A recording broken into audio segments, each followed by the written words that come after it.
भंग के गोला जी समरे एगो लईकी पो दिले आइल भोला जी समरे एगो लईकी पो दिले आइल भोला जी सुनर एगो लईकी पो। म्यूजिक बाय विकेश भोजपुरिया।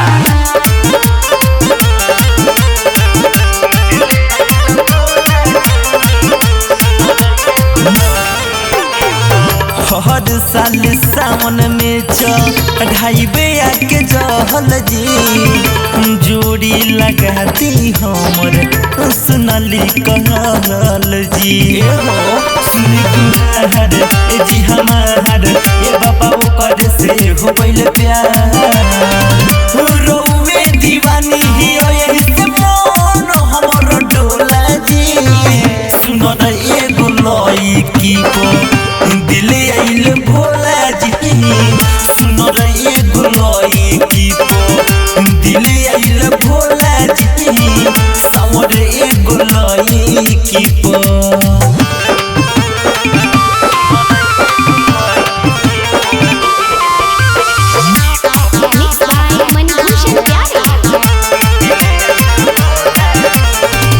सबके अरजिया रउआ सुनील बाबा इहे एगो चाही एक चुक और कुछ ना बा बड़ी बढ़िया चरनिया एक हमारो बना दी कनिया सूरज सूर्या मोनी भूषण तो दिल के बात बोला जी सुनर एगो लईकी को दिले आइल भोला जी सुनर एगो लईकी को दिले आइल भोला जी समर एगो लईकी को।